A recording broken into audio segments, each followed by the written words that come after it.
Hello and good evening. You're watching the Policy Times, world's first policy and development media.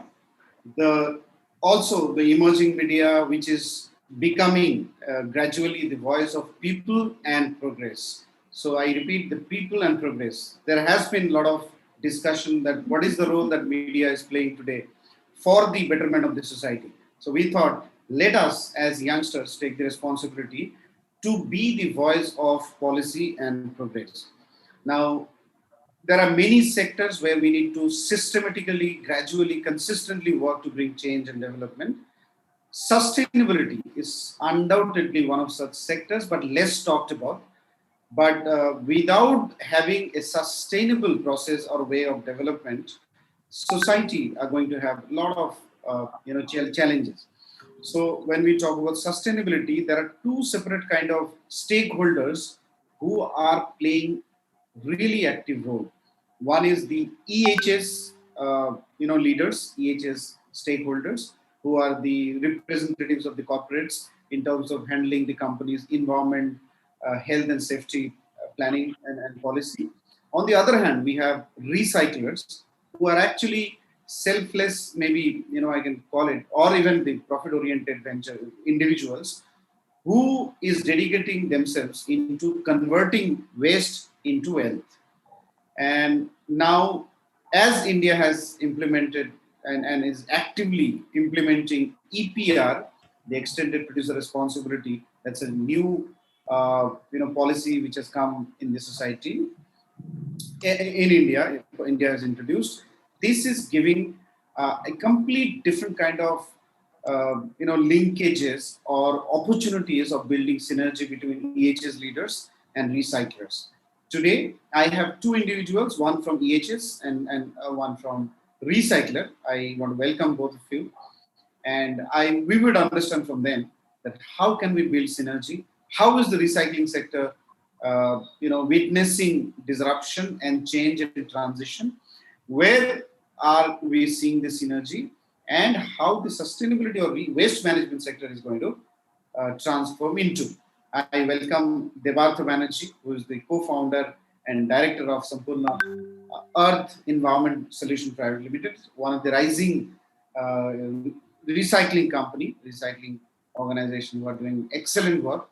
And Debartha himself, as a dynamic entrepreneur, coming up and venturing into the sector, has taken a huge responsibility to do something uniquely. With him, we have a young EHS officer, Praveen. Praveen is working with Hatsun Agro product. He will give us a little perspective about whatever he has learned during his working. So I'll first request Debartha to kindly introduce yourself, share your journey, and then we will start the discussion. Sure. Thank you, Akram, for the introduction and the work that you're doing. It's really important that policy interventions are spoken about in industry. People are being called and regular conversations need to happen. So I'm glad to be part of this platform, first of all. So introducing Sampurn Earth. So Sampurn Earth, we would not call ourselves outright recyclers only. We would call ourselves more as a waste management company. So the recycling is definitely a part of waste management. But it goes beyond. So when we talk about those 3 R's, it's all about reuse, reduce, reuse, and recycle. So we would practice all these 3 R's, while recycling is definitely an important thing as well. So Sampurn Earth has been, the journey of Sampurn Earth has been now 11 odd years we have been working. So we are 3 people who started this, but now we are fortunate to have lots of dynamic professionals working with us across different sectors, from management, social sciences, and all. So it's been 12 years of enriching journey, where we have worked in all different kind of waste management projects. So initially I remember our first pilot project was in our own campus, where we graduated from Tata Institute of Social Sciences back in 2010-11, where we did a biogas project, and that was very celebrated. It was part of Satyameva Jayate back then, where they talked about that project. So where we tried to establish how a college campus or how decentralized waste management can happen. One of our initial projects was an EPR project with Tetra Pak. So where we used to collect Tetra Pak cartons from malls, from housing societies, as well as the informal waste market. So we developed a program with waste pickers, scrap dealers in the city of Mumbai, where we started this idea of EPR. We worked with projects where we would set up composting units for housing colonies, biogas projects for municipal corporations in our initial years. But over a period of time, we saw all these things develop as policies. So in 2016, with the emergence of solid waste management rules, or with the plastic waste management rules by the Minister of Environment, Forest, all the work that we were doing since probably 2011-12 kind of got more significance and relevance and give us a context to develop more. So I would say that initially when we stepped into this idea of waste management, so historically waste management has always been treated as a transportation thing, where you pick up garbage from one part of the city and throw it at some other part of the city or outside the city.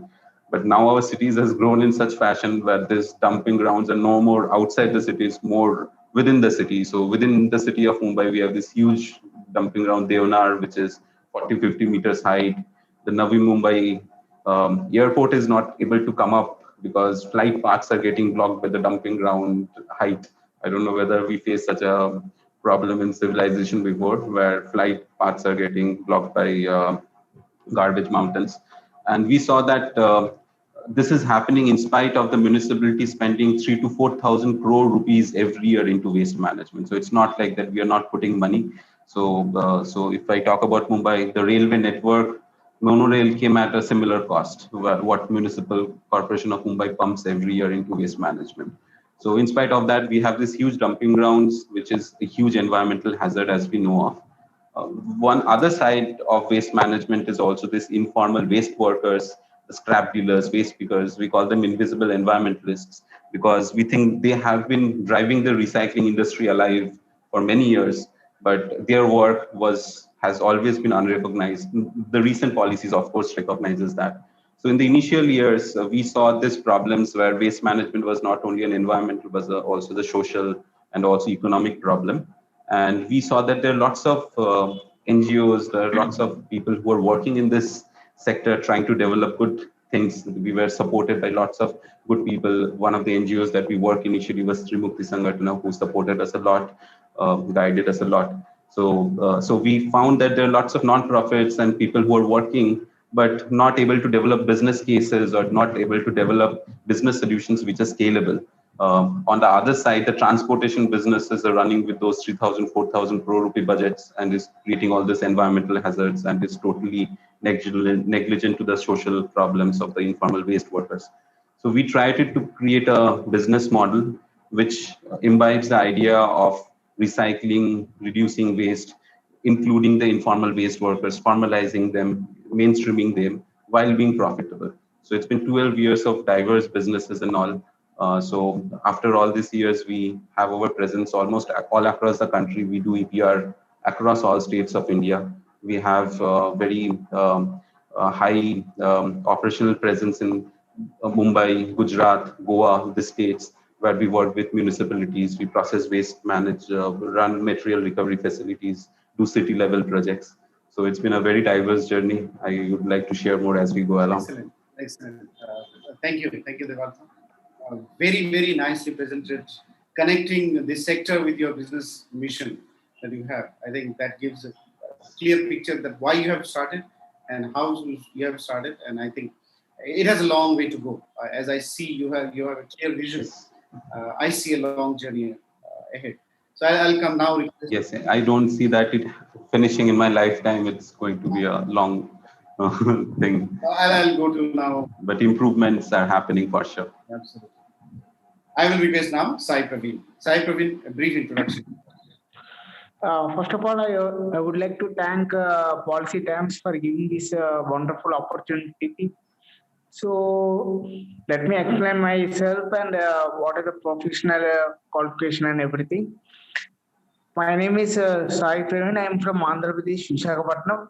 So currently I am working as a Hatsun Agro Pod Limited. In that, which are the projects? One project I have taken recently, that is waste milk, and there it is a milk processing unit. So the waste milk which is flowing in, we are handling the effluent treatment plant, and it will get the wastewater, we will get the treatmented, and we will send the purity of water to the fields for growing any trees or any fruits, vegetable trees and everything. So currently we are processing with that project. And previously we are having previously I am done with Amazon transportation company. In that also I have some projects related to the road accident, how to avoid the road accidents. So many vehicles will come, and so in that project also I am not successful in that. 80% I have done. After that, 20% I am now successful. So, and I have seen that construction field also. In that also, so many accidents in the field, construction field. So, little bit I have maintained one safety, how to prevent the accidents, how to make some arrangement, safety related things. So, I have established. So nowadays, India, we are having so many accidents. We are finding so many accidents in the industry wise or road accidents, everything in India, all over world. So industrial safety, EHS, industrial safety is a challenging job. It is not a routine job, daily, one by one. It is a daily, it is not a routine job. It's non-routine. Daily new things we can learn, and everything, each and everything we can educate the people, and we have to get the awareness. We have to train to the people how to use that tools or equipment, safety manner, and how what are the things we have to educate to the things. So many people are not an educated persons, even they in a construction field or any other technical officers. And regarding to the safety, they are giving less time rather than production. Because when you see go with manufacturing companies or production companies, everything first they will give preference to the production or manufacturing, but they are not giving to the safety. So they are not understanding how much safety is required, because if safety is there means they can work as much as they can. They can produce so many things. They produce so many. They can gain the profits. The company fame will be good. If no one accidents, nothing is there means. So safety is a must. It is a everyone responsibility for each and every person. So Thank you. according to Yeah. that is a thing. So I chosen as a EHS officer, environment and safety, health and safety officer. And coming to my professional background is I done my post graduation in industrial safety engineering. So I want to gain so much knowledge, and we have to spread the knowledge in practical manner, and I have to develop in the industry. That is Thank my short. Thank you, Praveen, for introducing yourself. Now, just a quick, information for our viewers is that EPR is a reality, and EPR is mandating companies, especially the brand owners, to comply with the plastic waste recycling, and this is giving an opportunity to a lot of the recyclers, because recyclers initially were doing out of their own zeal, their passion for the environment, and through the activity or process, whatever profit they were able to earn. Now this is giving a complete new dynamic in the entire ecosystem. Sampurna Earth, which is doing the recycling. So I'll first request Debartha to give us a little overview about how, because it's been 12 years, as you said, in business, how have you seen in last 12 years the recycling or waste management sector has emerged and emerging, and now with the thing of EPR. Now, in addition to EPR, I recently saw that the Minister of Environment has come up with a new law where it is almost aiming to stop single-use plastics. So it is thickening. It has come up with a new law that now the plastic, whether it is plastic, any plastic utensil or utensils or anything, should have a minimum thickness. This will how this will impact? That is my first question. From 2022, if this kind of policy comes, will it reduce the plastic waste or will it increase it? What will be the impact of this law in the waste management sector, recycling sector? That's one. The second thing, government has recently come up with a motor scrap policy, automobile scrap policy, which seems to be welcoming, and different people are sharing their different perspectives. So I would first request Debartha to give an understanding about the sector, the journey of the sector, and now this kind of policy, because India is a new, emerging player in terms of having stringent, environment policies or sustainability policies. So there we are expecting a lot of disruption of this kind of policies going to come.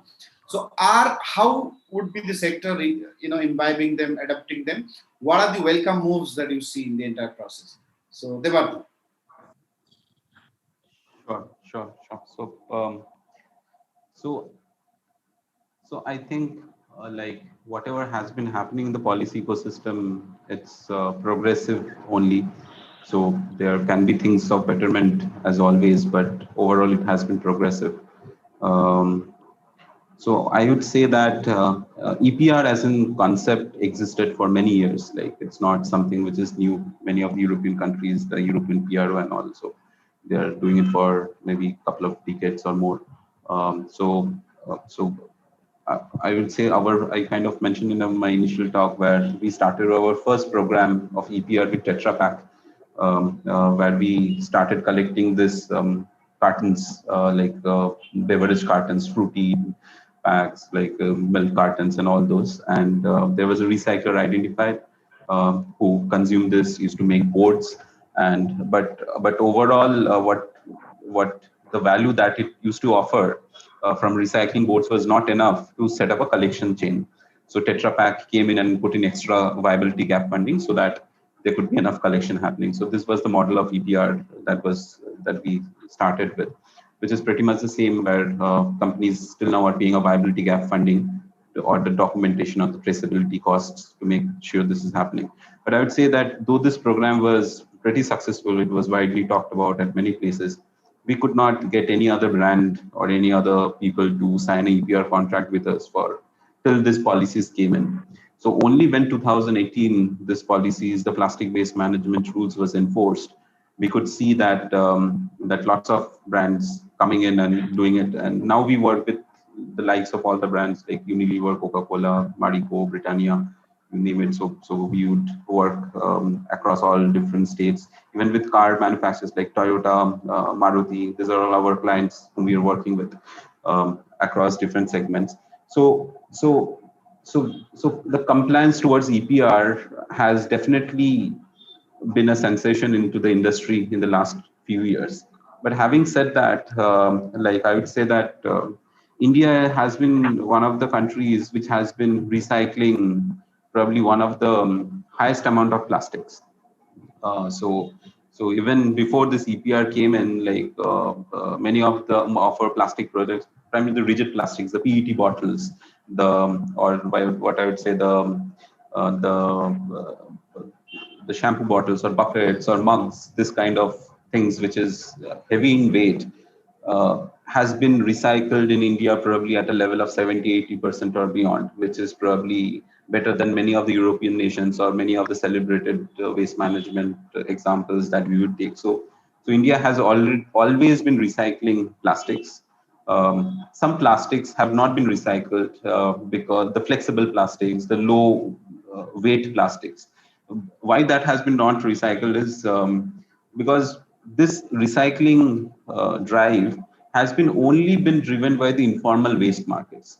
It's only been the waste pickers, the scrap dealers, like whom otherwise we despise and often see as in social problem, like kahin pe chori hua to koi aaya hoga jhola leke, so has done something. So we have always put that kind of approach towards them, but they have been the people who have been actually been recycling and taking the recycling rates that high. Now, with the but what they generally don't collect and recycle is the low weight plastics. So which, for example, if we take this carry bags or those shopping bags, maybe 1,000 will make 2-3 kilos of that plastic, which will probably fetch them 15-20 rupees. So which is not viable enough to do that. While if they are able to collect PET bottles 40 pieces, they will make a kilo, which will fetch them that 20 rupees. So they will always, because it's always been driven by economic incentives. So it has only the rigid plastics have been collected and recycled. What this EPR has brought in is a focus towards the plastics which were not handled by these informal markets. The flexible plastics, which are low weight, recyclable, as well as the multi-layered plastics with aluminum lining or any other plastics which is generally non-recyclable in nature. So these are the plastics which were earlier not anywhere addressed. EPR kind of brought an addresser to that.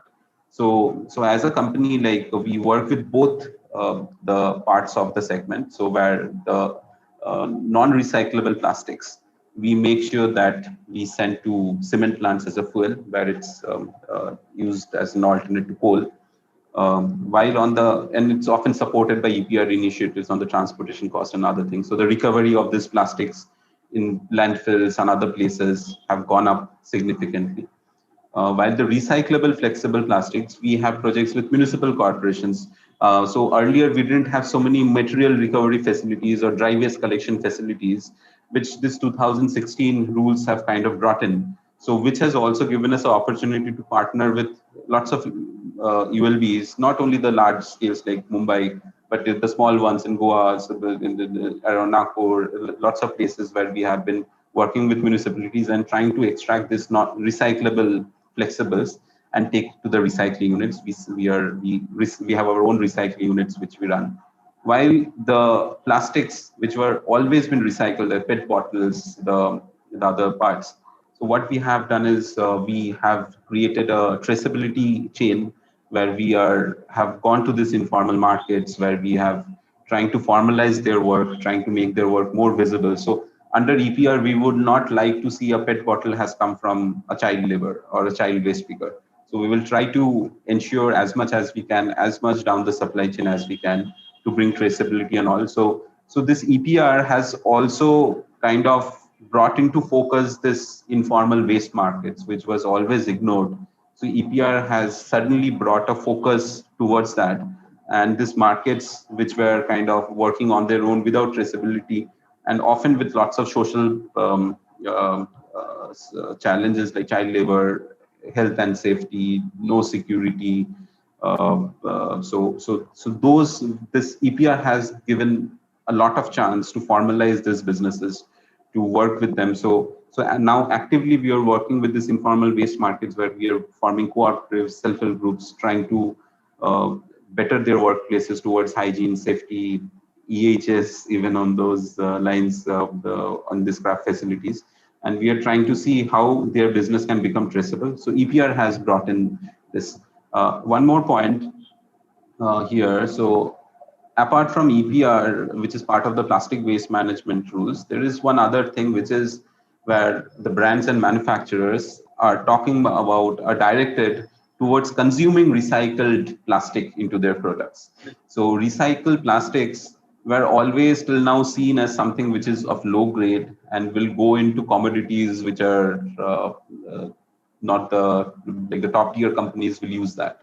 Mostly it will go into garbage bag making or agricultural pipe making or something which has or buckets which will not write virgin polymer bucket or something. So it will go into those kind of products.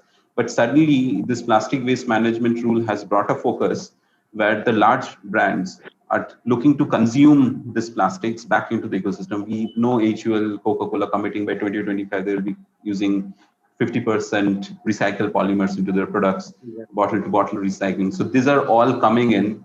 And we again will reiterate the fact that that all this waste is going to come from this informal waste markets, because they have been collecting and recycling all these things.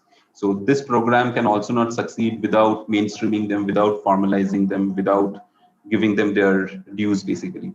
So we as a company probably has gone trying to stay a leap higher now, where we are not trying to only formalize the businesses, but also trying to form cooperatives of their own. We are very inspired by Amul and the kind of work that Verghese Kurian has done, where the value-added activities like milk to butter. So the farmers don't only get the value of the milk, but the value addition and profit share goes back to these cooperatives as well as bonuses. So we are also looking. So the recycling plants right now in India that we are setting up, we are also trying to build an equitable model where our supplier cooperatives or waste pickers or scrap dealers are also given a portion of the profit share from the recycling plant and the value addition that we are doing. And now that these brands are talking about, big brands are talking about consuming these plastics into their product line, we aim that the recycled plastic value will go even higher. It will demand more formalized recycling, and the people who have been recycling all this year should not miss the bus. So that's also our effort. So we work across the ecosystem where now we are seeing that municipal corporations have become more responsible. The informal waste markets are becoming more traceable and more important because they're the suppliers end of the day, as well as the quality of recycling is improving very fast because the large brands and manufacturers are looking to buy that as well. And everything is going to come under EPR, so brands and manufacturers are also part of it. So we kind of see it this way. Yeah, kind of a long drawn answer, but I hope I addressed. No, absolutely. So that is what the objective is, not to stop you in between and having your heart out in terms of sharing all the knowledge that you have. Now, with you, I wanted a young EHS officer, so that this is also very important to understand how our young generation of EHS officers they feel about this kind of initiatives, whether they are with regards to sustainability, environment, or safety. So we have a very young and dynamic professional working in the EHS domain. Sai Praveen, your outlook and understanding. It's been a couple of years you are working in this sector. How much of feeling you have got in terms of how corporates are taking environmental and safety initiatives more seriously and aggressively? And what is the kind of energy and understanding and guidance you are getting from the top management in terms of making more and better sustainability and safety policies? So, Praveen. Sir, regarding sustainability and policies, top management is actually giving a higher priority to the safety and as well as the environment. So first of all, we have a challenging part in environment because air pollution and water pollution also will be seen. So regarding to that, also giving higher priority, how to minimize that pollution and everything, how to reutilize. Like biogas, I told before actually biogas and everything, how to reutilize it and everything. So that plastic waste also, if you generate plastic waste also, how to avoid that plastic bags and plastic cans and everything else. They're giving much importance to the environment as well as the safety. So when I joined in Hatsun, they are they are lagging in giving a much priority to safety as well as environment. So slowly it is improving in our company. So either by recycling of plastic or anything else, minimizing that environment pollution. So I'm in last 10 months or more, I'm there. So slowly, step by step, improving processes I have seen in that. So are you studying and getting a vibe of the latest policies being taken? And since last couple of years of your working, how do you see the safety and environment sector, the EHS, leaders and EHS fraternity is going to change? Sir, nowadays I have seen in India, safety is growing. As compared to Gulf countries and everything, they are already having so much safety systems are in place, and safety officers they are well educated, and most expensive safety equipments are there. But in India, there is no much much thing in India. They are not following the safety, environment, and each and everything. So nowadays, what is happening? Everything as a they kept the rule in government. As per the government rule, one safety officer should be there and one environmental officer should be there, like that. So according to that, the company also needs one safety officer. How the safety will be? If safety officer is there, means they can explain how much safety, what is the safety, and what is the safety is behind the production or everything else. So if any direct, if you didn't spend so much time on safety, means the person will die or something else will be there. So we have to minimize that accident rate in our industry. The safety officer should be there, and we have to tackle with the top management what are the safety requirements we needed. Regarding related to the cost, also we have to see. One more thing, everything top management will not accept what are the safety officer is telling, what are the safety equipment we have to purchase. They will not accept. We have to tell in such a way that they have to convince them. Some of the equipment, safety equipment will be there. They will tell simply that why to waste the money on safety equipment. So in that manner, we have to arrange some. We have to tell how much safety is there. We have to convince them in a proper manner. So this was the thing. If you brought means we can implementation or initiatives we can do in future, accident rate will be less, like that we have to convince and we have to move on. So now in my professional period I have seen starting and everything, some of the companies will accept, some of the companies will not give the much priority in especially in construction fields. They are not giving much priority on safety, but safety officer is there, but there is no use. So because they have to complete the work on the target time, they run with that work, but they will not look after the safety. Thank you. So, Right. So now I'll come to Debartha. Debartha, one important aspect, as a layman from outside, when I see this sector, one important thing that I observe is the collection and segregation points, in the entire ecosystem. So collections, a very organized way of collecting garbage and waste, and then segregating them before sending it to the recycling plants. Now, do you have any, because you were working since last 12 years, how can a country like India, which is so vast, so diverse, and also so informal in their approach, and where the policy takes a lot of time, practically, if you see things, it takes time in India to do something. How can we develop a centralized or decentralized model, but a complete formal model where the informal can be incorporated or integrated with the formal structure, but a very organized collection network and segregation network?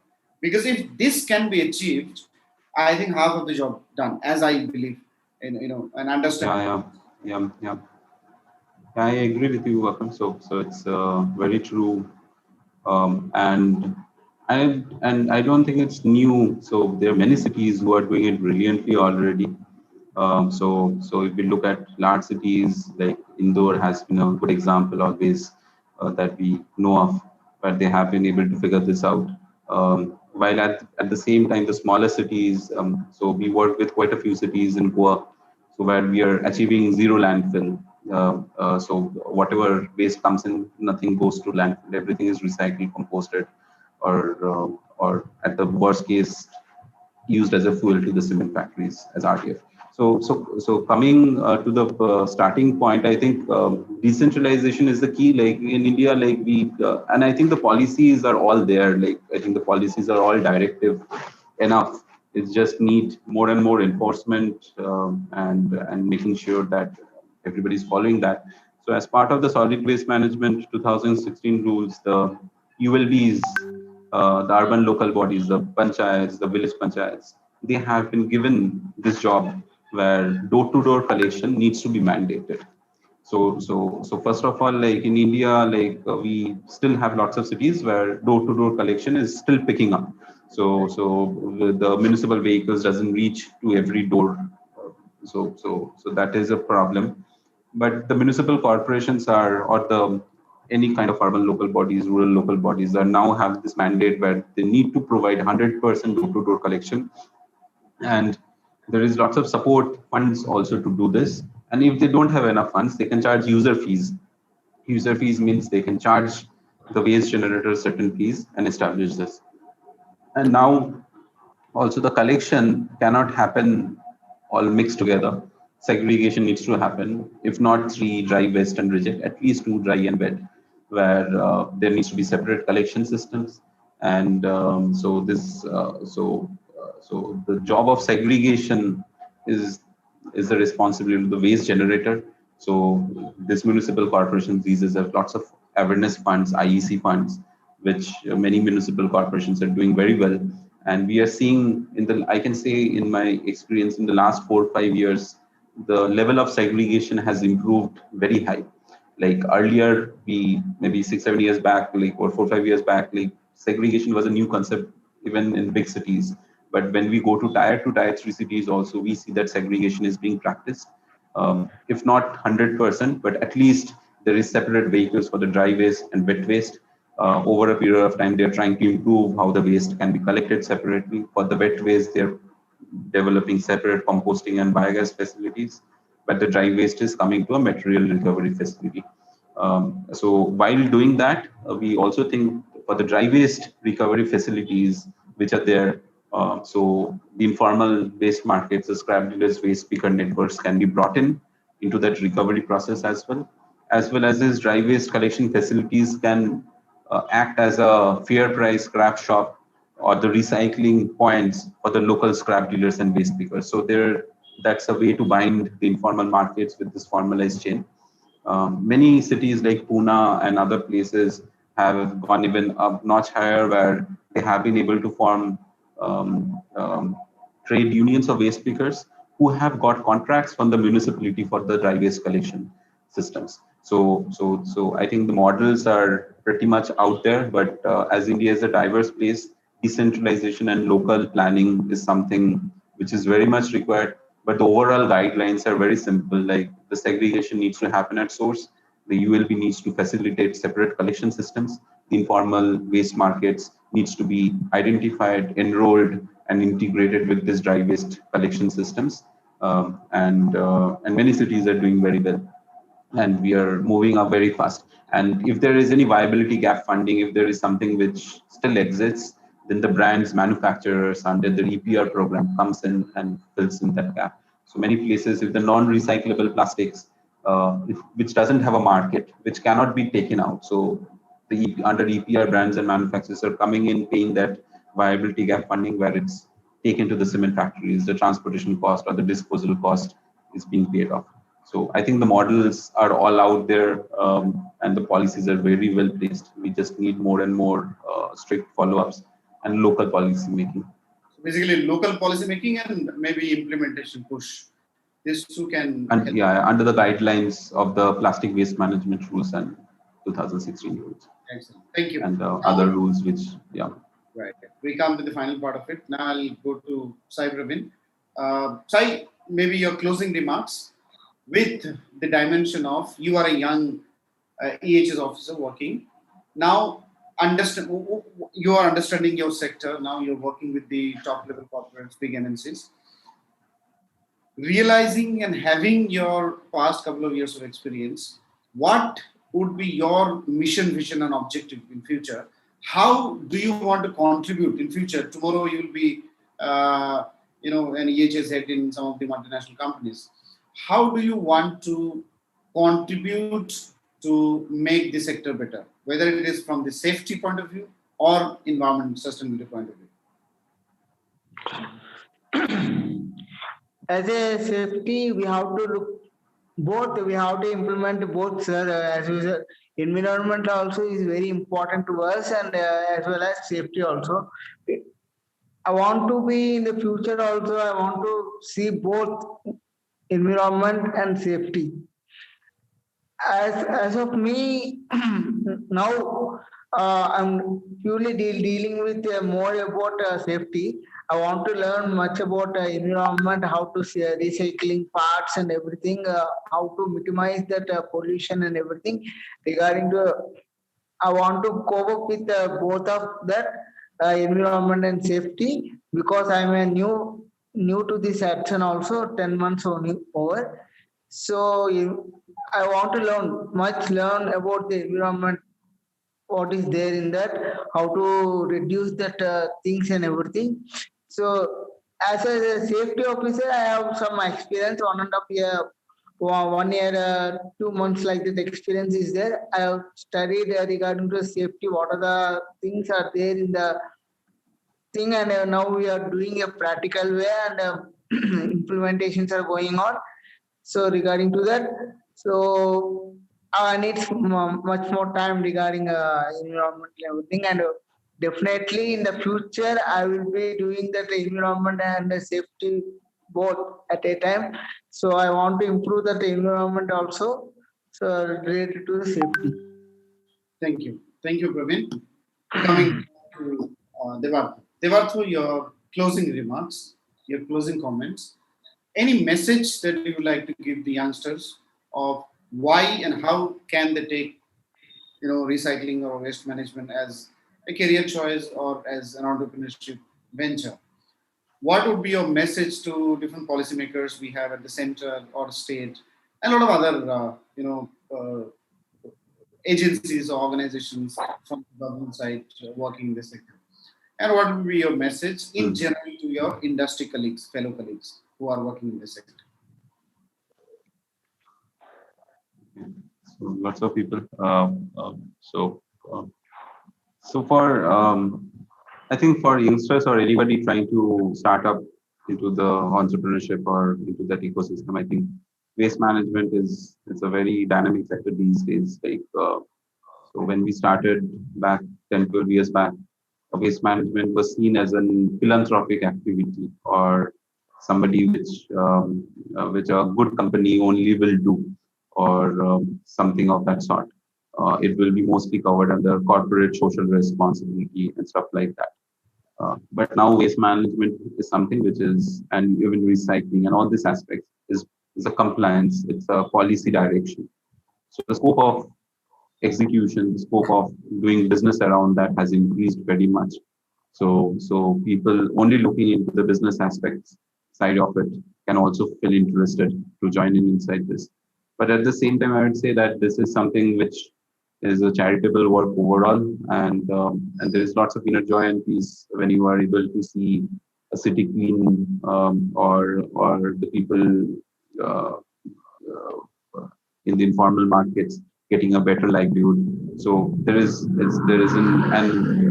also lots of social and environmental good opportunities that you can do while doing good business. So that's the idea of social entrepreneurship that we talk about. And I think this is a space which is inviting lots of people to do that.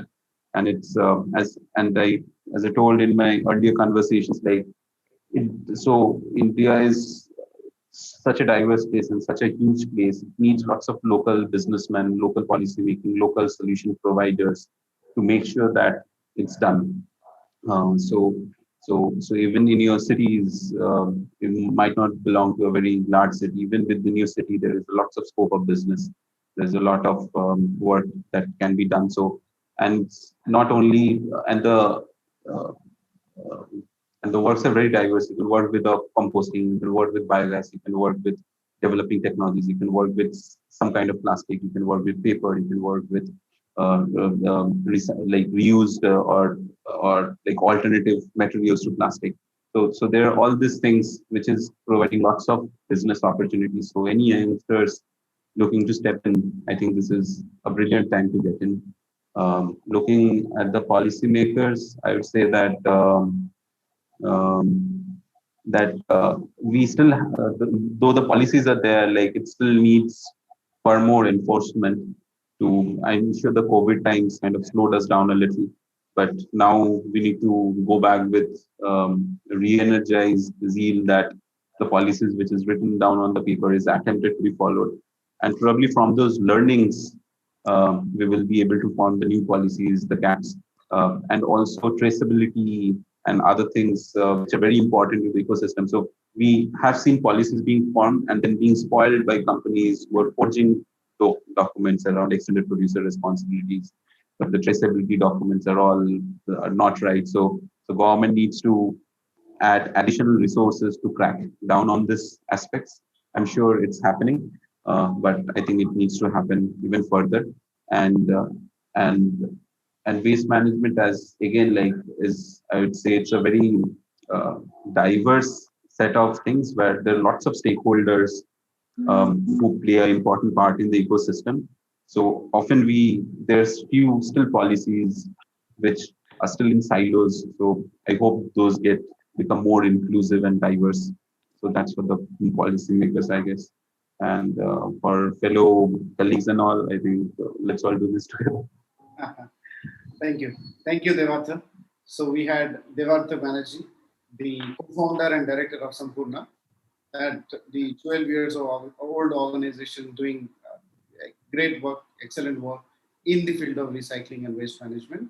And with him, we had a very young EHS officer trying to understand what is EHS, what is the role of EHS, what is safety, what is environment sustainability, and what all policies and actions they can take or we can take at the individual level. So we talked at length about various aspects. Policy Times, which is committed to nation building and national growth. So for us, people, policy, and progress are the objectives we want to achieve together. So keep watching the policy.